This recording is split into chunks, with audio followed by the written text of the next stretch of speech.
Assalamualaikum warahmatullahi wabarakatuh.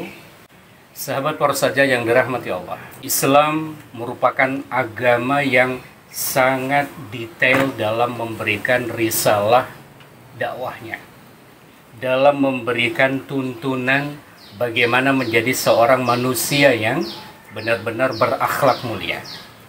Dan hanya di Islam itu sampai perkara yang sekecil pun itu diatur sedemikian rupa. Salah satunya adalah ketika perkara makan.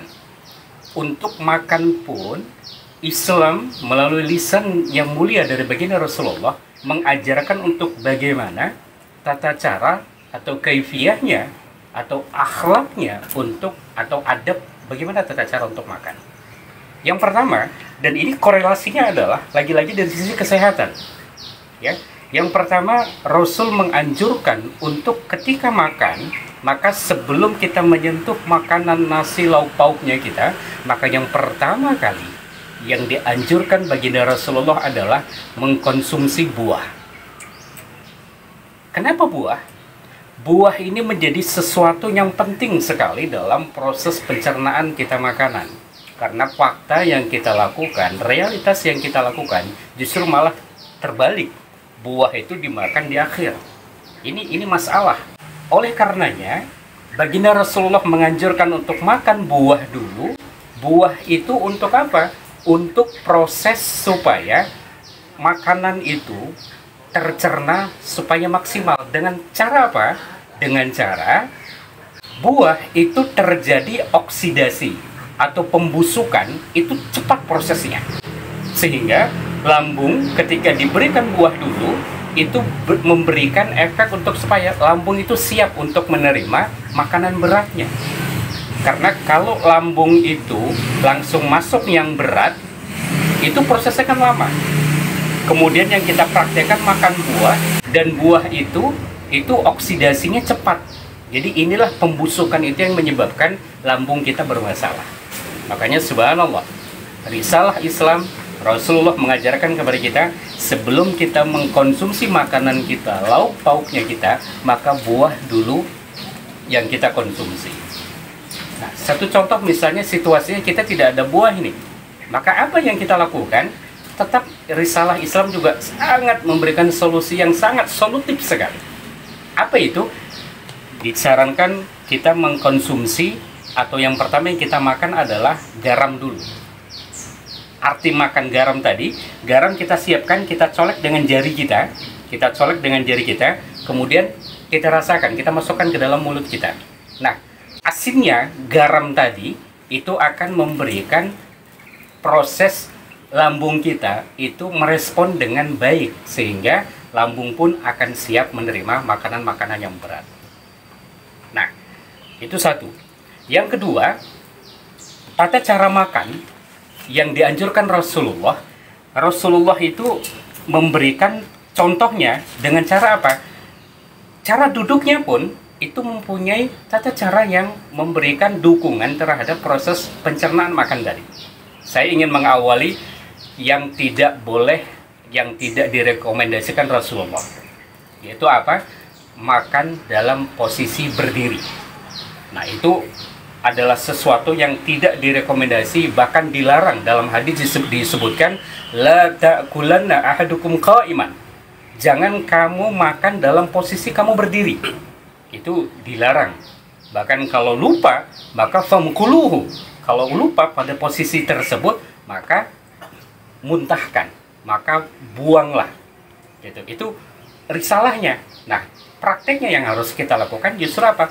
Posisi yang diajarkan baginda Rasulullah adalah posisi duduk. Karena posisi duduk ini, anatomi di dalam tubuh kita pun itu posisi yang siap untuk menerima asupan makanan dengan posisi dan porsi yang luas, atau porsi ruang yang lebih luas lagi untuk menerima posisi makanan akan masuk ke dalam tubuh kita. Nah, ini posisi duduk. Nah, duduk pun ada banyak tata caranya. Ada pada posisinya duduk, kaki kanan dengan lutut naik, kemudian posisi dada itu sedikit agak merapat ke paha yang kita berdirikan pada posisi seperti ini.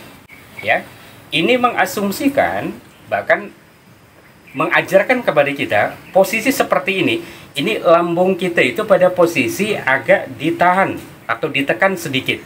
Supaya apa? Supaya maksimal nanti ketika pada posisi kita selesai makan, ketika posisi selesai makan, itu dari tekanan yang awal, itu ada sedikit mengganjal katakan gitu, baru ketika selesai makan, maka ruang lambung tadi akan lebih lega lagi, lebih lapang lagi. Sehingga posisi kita pun akan terhindar dari posisi keselaknya lah, atau sesuatu yang bermasalah lah dalam proses makan. Itu satu, posisi duduknya. Yang kedua, yaitu posisi itko. Posisi itko itu adalah posisi di mana punggung kaki kanan itu posisinya terletak pada telapak kaki kiri. Itu namanya itko. Ya, di mana posisi itko ini memang kalau kita praktekkan kita nggak akan nyaman, kita nggak akan bertahan lama, apalagi kalau kita mencobanya baru awal-awal. Ya, tapi itu yang dimaksud adalah supaya apa? Rasul mengajarkan kepada kita untuk makan itu jangan berlebihan. Justru pada posisi kita duduk itko tadi, itu seolah memberikan posisi timing kita untuk jangan terlalu banyak makan dengan porsi yang secukupnya. Bahkan dalam riwayat dikatakan cukup hanya menegakkan tulang punggung saja. Sepertiganya makanan, sepertiganya minuman, sepertiganya lagi untuk nafas. Nah, itulah risalah keseimbangan, pola keseimbangan dalam menjaga posisi makan kita. Baik, selanjutnya ada yang sangat istimewa. Ini langsung saya praktekkan. Ketika makan, ini posisi makan yang dianjurkan baginda Rasulullah mengajarkan. Yang pertama, itu ketika makan, itu haruslah dimaksimalkan dengan apa? Dengan tangan. Ya, tidak pakai alat bantu lainnya, sendok, garpu, apalagi sekarang itu ada pisau lagi untuk makan. Ya. Dengan tangan. Ini punya fungsi manfaat yang sangat luar biasa nantinya, ya. Dan dengan tangan ini pun Rasul mengatakan spesifik lagi dalam riwayatnya itu dengan 3 jari, ya. Ibu jari, telunjuk, dan jari tengah dengan posisi seperti ini, ya. Kita ambil nasi, ya, posisi 3 jari yang berfungsi maksimal. Kemudian kita makan, ya. Nah, ketika dimakan, contoh, tentunya sudah diawali dengan baca doa, ya, dengan mengharap ridho Allah dan keberkahannya tentunya. Nah, saya contohkan mengunyah, karena mengunyah ini pun ini ada polarisasi yang Rasulullah juga contohkan yang efek kesehatannya sangat luar biasa. Artinya apa? Rasulullah menganjurkan kepada kita untuk ketika mengunyah, itu mengunyahnya itu harus dengan kunyahan yang banyak. Bahkan sampai disebutkan sampai 33 kali. Ada versi yang lain mengatakan sampai 15 atau 20 kali kunyahan. Untuk apa?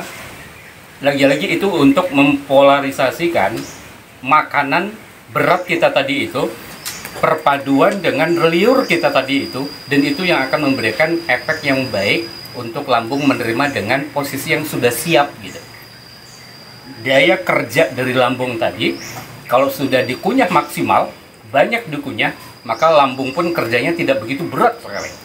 Nah, ini yang sinkronisasi yang benar-benar memberikan efek kesehatan yang sangat luar biasa.